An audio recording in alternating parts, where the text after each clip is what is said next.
All right, everybody. Today we're going to be talking about how to think about your company in the terms of buckets as a percent of revenue. Okay, now I'm going to unpack all this. If you're a little nervous, don't go leaving yet, okay?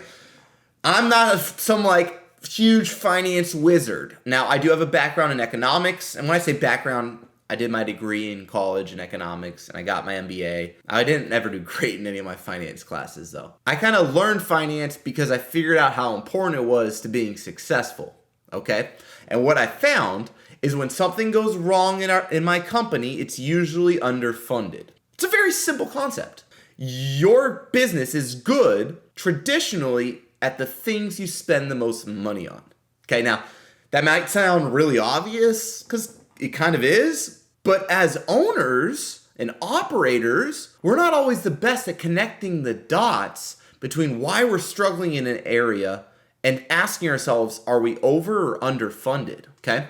So what I want you to do today, and hopefully in the future, whenever you have a chance, is to break your company up into buckets. Now I want you to create the following buckets for your business. And then ask yourself, when you do this work, am I spending too much or too little in the following areas based on my values and my goals for my business? Okay, pretty simple.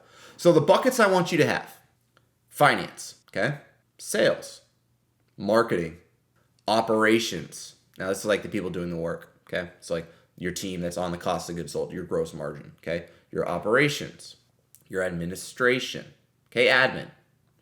And then people ops, kind of HR, okay, recruiting, admin, that admin separate, so like recruiting, things like that, okay?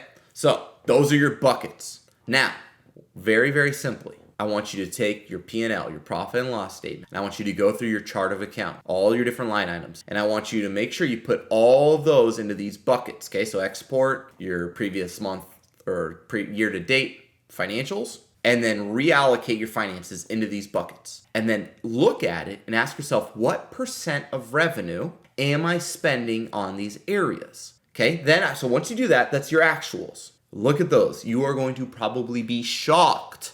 You might be wondering why no one's heard of your brand before, and then you spend 1% of revenue on marketing. You might be wondering, why is my team complaining that they're burnt out?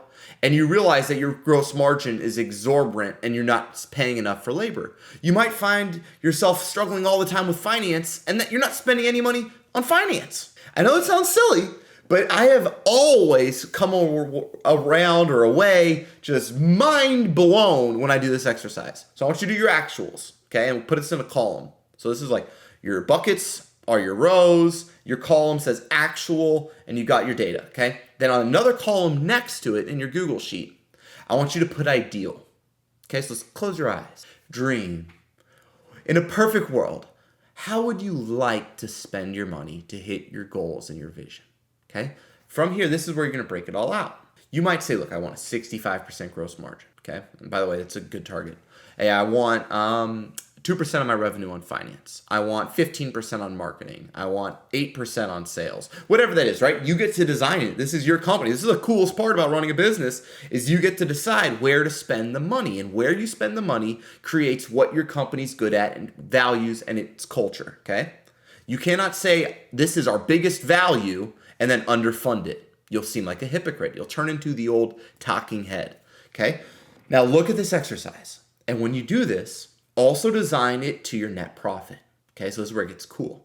So then what you do is you design all this and say, okay, this is the net profit target I'm trying to hit. This will let you say, okay, I'm going to spend a little bit more here, a little less here. And then what you do is you have your current reality, your ideal, and I want you to create a column now, a third column in between them called your bridge.